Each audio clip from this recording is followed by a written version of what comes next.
काम करने के नेक्स्ट टाइम छुट्टी जब हुआ उस टाइम मैं अपना कमरे जा रहा था, उसी टाइम आंधी तूफान आया।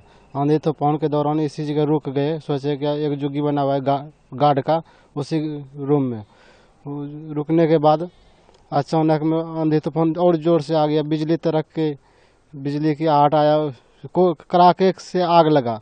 वो थोड़ी ही देर में 5 सेकंड के अंदर में ब्रिज नीचे आ गया। पहले आग लगी इसमें? जी सर। कितनी बड़ी आग थी? बहुत ऊपर तक जा रहा था, बिजली के कड़ाके जो होता है ना, डायरेक्ट शॉर्ट सर्किट की तरह। तो कितना डर लगा उस वक्त? हाँ, यहाँ पे लेबर तो उस टाइम सिर्फ ज़्यादा नहीं था, 2 लेबर के बंदे थे और एक गार्ड था। फिर उसी टाइम मैंने फ़ोन किया, फ़ोन करने के बाद मैंने बताया कि ब्रिज गिर गया। मैं यहाँ पर लेबर का काम करता था और जो हमारा ब्रिज है 95% कंप्लीट था, नेट वोल्ट वगैरह सब कुछ टाइट थे, लेकिन ये कुदरत का रूप हुआ कि रात को बिजली का अर्थ हुआ तो हमारा ब्रिज गिर चुका है। हमें जब सुबह पता चला इसके बारे में हमें बड़ा दुख हुआ। अब बात ऐसे है कि इन लोग तो इशू उठाते हैं, नहीं इन्होंने बोल्टिंग टाइट किए, कुछ नहीं किया, लेकिन आके चेक करे कि हमारा सारा काम कंप्लीट था। मैं यहाँ 2019 से लेकर चौकीदारी कर रहा हूँ। तो कल जब आंधी तूफान मौसम ख़राब हुआ तो उसी टाइम आया।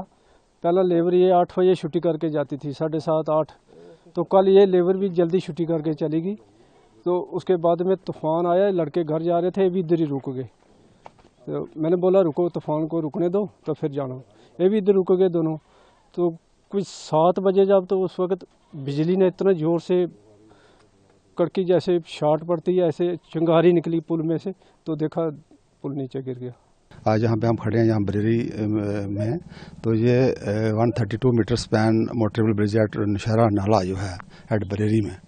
तो ये कल आपको पता ही है, ये कल जो हादसा हुआ है यहाँ पे, एक हैवी थंडरिंग हुई है और ये हैवी स्टॉर्म की वजह से तो रात को ये ब्रिज जो है, ये एक स्पैन जो है इसका कोलैप्स हो गया। ये 2 स्पैन का बन रहा था, एक स्पैन जो है हमने वो कंप्लीट कर दिया इसका, दूसरा स्पैन जो है ऑलमोस्ट 95% इसकी लॉन्चिंग जो है कंप्लीट हो गई थी, लेकिन ये कल जो रात को जो थंडरिंग हुई है इसकी वजह से ये कोलैप्स हो गया। ये तो ये वेरी अनफॉर्चुनेट है, ये एक नेचुरल क्लैमिटी है, तो इसकी वजह से ये मतलब ये कोलैप्स हो गया। सर कितना लॉस हुआ है, जो इसका स्ट्रक्चर का लॉस हुआ है? लॉस तो ये बहुत बड़ा है, ये बहुत पहले पुराना ये मतलब ब्रिज बन रहा था, ये तकरीबन ये 2014-15 में स्टार्ट हुआ था ये, लेकिन due to shortage of funds की वजह से मतलब ये हम इसको कंप्लीट नहीं कर पाए, और अभी जो है इसको हम ऑलमोस्ट कंप्लीट करने वाले 95% काम इसका हो गया था, लेकिन ये दिस इज़ वेरी अनफॉर्चुनेट। तो क्या कहना आपका, कोई नेग्लिजेंसी थी इसमें, क्या कारण रहा? अब जो प्रीलिमिनरी मैंने देखा है यहाँ पे कोई नेग्लिजेंसी वगैरह तो कोई दिखती नहीं है इसमें, लेकिन ये है कि कुछ लॉन्चिंग पार्ट में मुझे लग रहा है कि कुछ जो अभी इनकम्प्लीट था, जैसे इनको बेयरिंग फिक्स करनी थी या क्रॉस ब्रेसिंग करनी थी, वो थोड़ी सी अभी इनकी पेंडिंग थी, तो वो भी एक रीज़न हो सकता है, that may be one factor.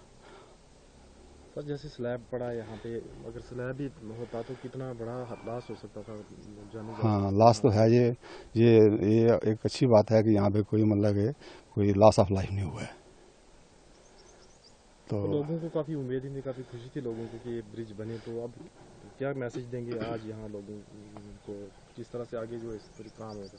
बिल्कुल ऐसी कोई बात नहीं है, जो है ये कंट्रैक्टर द्वारा इसको रीलॉन्च करेगा, ये कंट्रैक्टर के पार्ट में ही है, ये जो भी लॉस हुआ है ये कंट्रैक्टर को ये बियर करना पड़ेगा, तो ये जो है इसको हम दोबारा रीलॉन्चिंग इसकी मतलब स्टार्ट कर देंगे। सर इसकी टोटल कॉस्ट बताएंगे आप, और इसकी जो 592 कास्ट, इसकी अलॉटेड कास्ट जो है 592 लाख है।